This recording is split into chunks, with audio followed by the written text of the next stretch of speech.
Hello viewers, this is Suman Dutta. তো আজকে present হলাম নতুন একটা ভিডিও নিয়ে। আজকে থাকছে ত্রিপুরা এসটিজিটি এক্সামের জন্য একটা গুরুত্বপূর্ণ ক্লাস। সেই ক্লাসে আমরা শিখতে চলেছি একটা গুরুত্বপূর্ণ টপিক। সেই টপিকটা কি? অনেকটি, মোটামুটি ধরে নাও 30টা তো কোশ্চেন হবে এমসিকিউ। তো সেই এমসিকিউগুলো আজকে আমরা এখানে পড়ব। তো টপিক হলো দিল্লির সুলতানাত। তো আমরা দিল্লির সুলতানাত থেকে সবটাই কভার করেছি। তো ওইখানে রাজিয়া, ইলতুৎমিশ, গিয়াসউদ্দিন বলবন, এমনকি দিল্লির সুলতানের মধ্যে যেরকম আর্কিটেকচার ছিল, ওদের ইনফ্রাস্ট্রাকচার ছিল, তো ওইটাও আমরা এখানে আলোচনা করেছি। তো এখন কিছু গুরুত্বপূর্ণ এক কথা হতে নিয়ে আলোচনা করি। তো দিল্লির সুলতানাত বা দিল্লির যে সুলতান সিস্টেম ছিল, ওইটা কে প্রতিষ্ঠা করেছিলেন, মানে দিল্লিতে সুলতান যে কথাটা বা যে সুলতান সাম্রাজ্য কে প্রতিষ্ঠা করেন? উত্তরটা হলো কুতুবউদ্দিন আইবক। ঠিক আছে। কোন সুলতান দাস বংশ প্রতিষ্ঠা করেছিলেন? এটা হলো কুতুবউদ্দিন আইবক। দিল্লির সুলতানের প্রথম নারী শাসক কে ছিলেন? এটা একমাত্র কে? রাজিয়া। ঠিক আছে, রাজিয়া। তারপর কোন শাসক কুতুব মিনার নির্মাণ করেছিলেন? কুতুব মিনার মানে এখানে শুরু করেছিলেন কে? শুরু করেছিলেন কুতুবউদ্দিন আইবক। কিন্তু তোমরা আমাকে কমেন্ট বক্সে জানিয়ে দেবে যে কে এটাকে শেষ করেছে। ঠিক আছে। 1296 থেকে 1316 খ্রিস্টাব্দের সময়কাল কোন সুলতানের শাসনকাল? এটা হলো আলাউদ্দিন খলজির। কাকে ছাজ্জু খান বলা হতো? আলাউদ্দিন খলজিকে ছাজ্জু খান বলা হতো।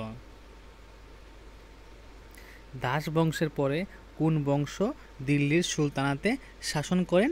এটা হলো খলজি বংশ। তো খলজি বংশের সময়টা আমাকে একটু লিখে দেবে কমেন্ট বক্সে। আলাউদ্দিন খলজি দক্ষিণ সাম্রাজ্যে প্রসারিত করেছিলেন। তো এবং কার বিরুদ্ধে যুদ্ধ করেছিলেন? বিজয়নগরের বিরুদ্ধে। তুগলক বংশের প্রতিষ্ঠাতা কে ছিলেন? গিয়াসউদ্দিন তুগলক। মোহাম্মদ বিন তুগলক কী কারণে পরিচিত? কারণ তিনি রাজধানী দৌলতাবাদে স্থানান্তর করেছিলেন এবং টোকেন মুদ্রা চালু করেছিলেন। হাউস খাস কমপ্লেক্স কে নির্মাণ করেছিলেন? এটা হলো ফিরোজ শাহ তুগলক। কোন শাসক ন্যায় বিচার ও কল্যাণমূলক ব্যবস্থার জন্য পরিচিত ছিলেন? সেটা হলো ফিরোজ শাহ তুগলক। সৈয়দ বংশ কোন বংশের পরে আসে? এটা হলো তুগলক বংশের পরে আসে। দিল্লির সুলতানের শেষ শাসক কে ছিলেন? ইব্রাহিম লোদি। 1526 সালে পানিপথের যুদ্ধে দিল্লির সুলতানতের অবসান ঘটিয়ে কোন সাম্রাজ্য সূচনা হয়? মুঘল সাম্রাজ্য। কোন সুলতান বাজার নিয়ন্ত্রণ ও দামের নিয়ম চালু করেছিলেন? এটা হলো আলাউদ্দিন খলজি। ইকতা পদ্ধতি মূলত কি ছিল? ইকতা পদ্ধতি ছিল একটা কি? রাজস্ব আদায়ের দায়িত্ব কর্মকর্তাদের দেওয়া। এটা মঙ্গল হচ্ছে, এটা হবে মঙ্গল হবে। ঠিক আছে, এটা কি হবে? মঙ্গল হবে এটা। ঠিক আছে, মঙ্গল। তো মঙ্গলদের বিরুদ্ধে কিলি যুদ্ধে কে বিজয়ী হন? সেটা হলো কে? বলবন। ঠিক আছে। তুগলক বংশের রাজধানী কোথায় ছিল? দিল্লি আর দৌলতাবাদ উভয়ে ছিল, ভিন্ন সময়ে ভিন্ন হতো। কুতুবউদ্দিন আইবক প্রধান উত্তরাধিকারী কে ছিলেন? মানে আইবকের প্রধান উত্তরাধিকারী কে ছিলেন? ইলতুৎমিশ। দিল্লির সুলতানের ধর্মনীতি কীরকম ছিল? সহনশীলতা, মাঝে মাঝে নিপীড়ন। কোন সুলতান অর্থনৈতিক সংস্কারের জন্য পরিচিত ছিলেন? এটা একমাত্র কে ছিল? আলাউদ্দিন খলজি। আলাই দরওয়াজা কে নির্মাণ করেন? আলাউদ্দিন খলজি। তারপর কুতুব মিনারের স্থাপত্য কোন শৈলীতে তৈরি? এটা ইন্দো ইসলামিকে তৈরি। দিল্লির সুলতান উপাধি প্রথম কে ব্যবহার করেন? ইলতুৎমিশ। দিল্লির সুলতানতের প্রশাসনিক ভাষা কী ছিল? ফার্সি। দিল্লির সুলতানাত প্রায় কত বছর শাসন করেছিলেন? সেটা হলো 320 বছর। বলবনের নীতি মূলত কী ছিল? এটা বলবান না, এটা বলবন হবে। ঠিক আছে, এটা বলবান হবে, এটা বলবন হবে। বলবন। তো বলবনের নীতি মূলত কী ছিল? শক্তিশালী কেন্দ্রীয় ক্ষমতা তৈরি করা, অভিজাতদের দুর্বল করা, সামরিক শৃঙ্খলা বজায় রাখা, মানে উপরে সবকটাই।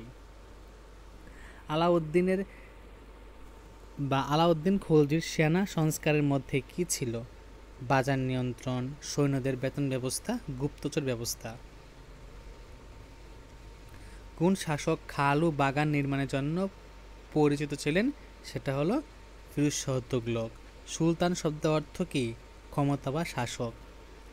মোহাম্মদ ঘুরি ও পৃথ্বীরাজ চৌহানের প্রথম যুদ্ধে কে জিতেছিলেন? পৃথ্বীরাজ চৌহান। কুতুব কমপ্লেক্স কোথায় অবস্থিত? কুতুব কমপ্লেক্স দিল্লিতে অবস্থিত। ঘোড়ার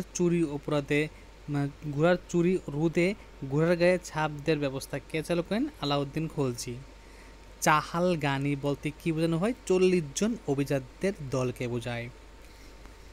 আলাউদ্দিন খলজির রণথম্বুর যুদ্ধে কোন রাজপুত রাজাকে পরাজিত করেছিলেন? হাম্পির রাজপুতকে। দিল্লির সুলতানাতের প্রধান রাজস্ব উৎস কি ছিল? ভূমি রাজস্ব। আলাউদ্দিন খলজির আমলে খ্যাতনামা কবি ও পণ্ডিত কে ছিলেন?